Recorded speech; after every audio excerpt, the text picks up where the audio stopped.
ಪರಪ್ಪನ ಅಗ್ರಹಾರ ಜೈಲಿನಲ್ಲಿ ಮುದ್ದೆ ಮುರಿತಾ ಇರುವ ದರ್ಶನ್ ಪಾಲಿಟಿಕ್ಸ್ಗೆ ಬರ್ತಾರೆ ಅನ್ನೋದ್ರ ಬಗ್ಗೆ ಈಗ ಚರ್ಚೆ ಇದೆ. ದರ್ಶನ್ ಚನ್ನಪಟ್ಟಣದಲ್ಲಿ ಸ್ಪರ್ಧೆ ಮಾಡ್ತಾರೆ ಅನ್ನೋದು ಈ ಹಿಂದೆ ಸುದ್ದಿ ಆಗಿತ್ತು. ಚನ್ನಪಟ್ಟಣ ಬೈ ಎಲೆಕ್ಷನ್ ಅಲ್ಲಿ ದರ್ಶನ್ ಸ್ಪರ್ಧೆ ಮಾಡ್ತಾರೆ ಅಂತೇಳಿ. ಅದಾದ ನಂತರ ಅವರು ಜೈಲಿಗೆ ಹೋದ್ರು. ಈಗ ಪರಪ್ಪನ ಅಗ್ರಹಾರ ಜೈಲಿನಲ್ಲಿದ್ದಾರೆ. ಈಗ ದರ್ಶನೇ ಹೇಳ್ತಾ ಇದ್ದಾರಂತೆ ನಾನು ರಾಜಕೀಯಕ್ಕೆ ಬರ್ತೀನಿ ಅಂತ. ನೋಡಿ, ರಾಜಕೀಯಕ್ಕೆ ಎಂಟ್ರಿ ಕೊಡ್ತಾರಂತೆ ದರ್ಶನ್. ಪರಪ್ಪನ ಅಗ್ರಹಾರ ಜೈಲು ಸಿಬ್ಬಂದಿಗೆ ಪೊರ್ಕಿ ಆವಾಜ್ ಹಾಕಿದ್ದಾರೆ. ಬೇಕಾಬಿಟ್ಟಿ ರೌಂಡ್ಸ್ ಹಾಕಿದ್ದನ್ನ ಸಿಬ್ಬಂದಿ ಪ್ರಶ್ನೆ ಮಾಡಿದ್ರೆ ಕಾಟೇರ ವಾರ್ನ್ ಮಾಡ್ತಾರಂತೆ. ಏಯ್, ನನ್ನ ಕಂಟ್ರೋಲ್ ಮಾಡೋಕೆ ಬಂದ್ರೆ ಸರಿ ಇರಲ್ಲ, ರಾಜಕೀಯಕ್ಕೆ ಬರ್ತೀನಿ ಕಂಡ್ರೋ, ನಿಮಗೆ ಬುದ್ಧಿ ಕಲಿಸ್ತೀನಿ ಅಂತೇಳಿ ಹೇಳ್ತಿದ್ದಾರಂತೆ ದರ್ಶನ್.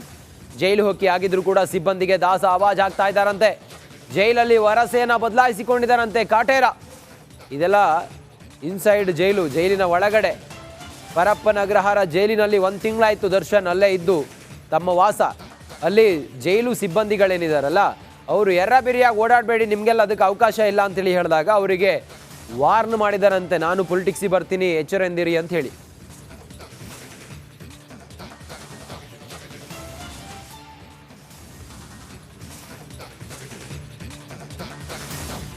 ದರ್ಶನ್ ಸಿನಿಮಾ ರಂಗದಲ್ಲಿ ಡಿಬಾಸ್ ಆಗಿ ಆಯಿತು. ಪರಪ್ಪನ ಅಗ್ರಹಾರ ಜೈಲಿಗೆ 2 ಸಲ ಹೋಗಿದ್ದು ಆಯಿತು. ಈಗ ಜೈಲಲ್ಲೇ ಇದ್ದಾರೆ. ಈಗ ದರ್ಶನ್ ರಾಜಕೀಯಕ್ಕೆ ಬರ್ತಾರೆ ಅನ್ನೋದು ಚರ್ಚೆ ಇತ್ತು. ಆದರೆ ಈಗ ಅವರೇ ಜೈಲಿನ ಒಳಗಡೆ ಸಿಬ್ಬಂದಿಗೆ ಹೇಳಿದಾರಂತೆ. ಹಾಗಾದರೆ ಏನು ಹೇಳಿದ್ದಾರೆ? ಹಾಗಾದ್ರೆ ಅವ್ರ ಮನಸ್ಸಲ್ಲಿ ಏನಿದೆ? ಇನ್ನೂ ಕೂಡ ಹಾಗೆ ಇದ್ದಾರಾ? ಬದಲಾಗಿಲ್ವಾ 30 ದಿನ ಆದಮೇಲೂ ಕೂಡ?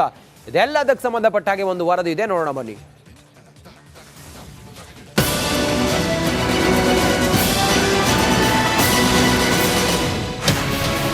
ದರ್ಶನ್ ತೆರೆ ಮೇಲೆ ಹೀರೋ ಆಗಿ ಮಿಂಚಿದ್ದ ನಟ ನಿಜ ಜೀವನದಲ್ಲಿ ಕಳನಟನಾಗಿದ್ದಾನೆ. ಅಭಿಮಾನಿಗಳನ್ನ ರಂಜಿಸ್ತಾ ಇದ್ದ ನಟ ಕೊಲೆ ಕೇಸ್ನಲ್ಲಿ ಕಂಬಿ ಎಣಿಸ್ತಾ ಇದ್ದಾನೆ. ಸಾಮಾನ್ಯ ಕೈದಿಯಂತೆ ಸೆರೆವಾಸವನ್ನ ಅನುಭವಿಸ್ತಾ ಇದ್ದಾನೆ. ಸಿನಿಮಾ ಆಯ್ತು, ಜೈಲು ಪಾಲಾಯ್ತು, ಮುಂದೇನು? ರಾಜಕೀಯಕ್ಕೆ ಎಂಟ್ರಿ ಕೊಡ್ತಾನ ಚಾಲೆಂಜಿಂಗ್ ಸ್ಟಾರ್. ತೆರೆ ಮೇಲೆ ಅಬ್ಬರಿಸಿ ಅಭಿಮಾನಿಗಳನ್ನ ರಂಜಿಸಿದ್ದಾಯ್ತು. ಬಾಕ್ಸ್ ಆಫೀಸ್ ಸುಲ್ತಾನ ಅಂತ ಬಿರುದು ಪಡೆದಿದ್ದೂ ಆಯ್ತು. 2 ಬಾರಿ ಜೈಲು ಪಾಲಾಗಿದ್ದೂ ಆಯ್ತು. ಹಾಗಾದ್ರೆ ಮುಂದೆ ದಾಸ ಏನ್ ಮಾಡ್ತಾನೆ? ರಾಜಕೀಯಕ್ಕೆ ಕಾಟೇರ ಎಂಟ್ರಿ ಕೊಡ್ತಾನ? ಜೈಲಿನಲ್ಲಿರುವ ದರ್ಶನ್ ನಡವಳಿಕೆಯಿಂದ ಇಂತಹದೊಂದು ಅನುಮಾನ ಹುಟ್ಟಿಕೊಂಡಿದೆ.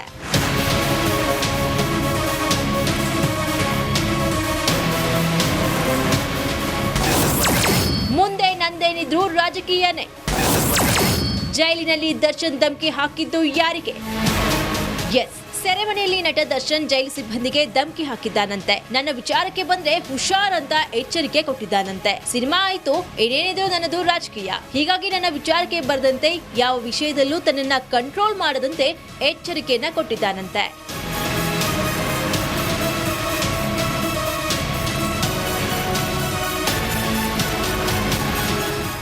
ಒಂದ್ ಕಡೆ ಜೈಲು ಸಿಬ್ಬಂದಿಗೆ ದರ್ಶನ್ ಧಮ್ಕಿ, ಮತ್ತೊಂದ್ ಕಡೆ ಡಿಕೆ ಶಿವಕುಮಾರ್ ವಿಜಯಲಕ್ಷ್ಮಿ ಭೇಟಿ. ಹೀಗೆ ಈ ಎಲ್ಲವೂ ದಾಸ ರಾಜಕೀಯಕ್ಕೆ ಎಂಟ್ರಿ ಕೊಡ್ತಾನ ಅನ್ನೋ ಅನುಮಾನವನ್ನ ಹುಟ್ಟಿದೆ. ಆದ್ರೆ ಇದು ಎಷ್ಟರ ಮಟ್ಟಿಗೆ ನಿಜ ಆಗುತ್ತೆ ಅಂತ ಕಾಲವೇ ಉತ್ತರಿಸಬೇಕಿದೆ. Bureau report, republic Kannada.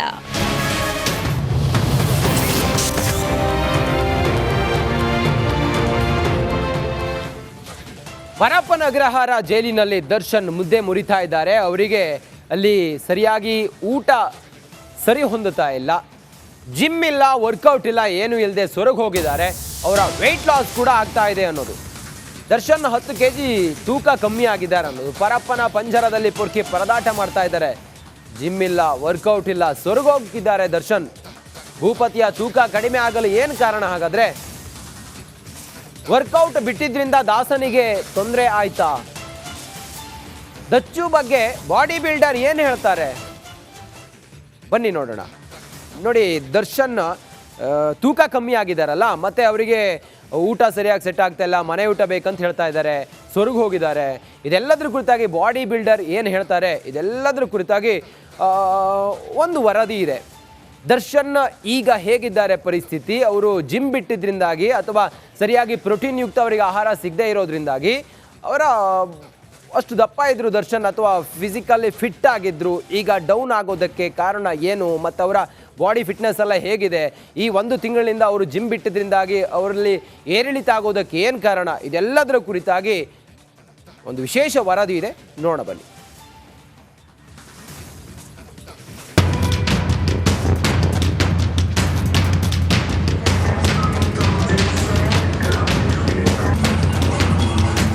ಅಪ್ಪಪ್ಪ, ಅದೇನ್ ಹೈಟು ಅದೇನ್ ವೇಟು, ಜಬರ್ದಸ್ತ್ ವರ್ಕೌಟ್, ಪೈಲ್ವಾನ್ ತರ ಮೈಕಟ್ಟು. ಚಾಲೆಂಜಿಂಗ್ ಸ್ಟಾರ್ ದರ್ಶನ್ ಫಿಸಿಕ್ಗೆ ಫಿದಾ ಆದವರೇ ಇಲ್ಲ.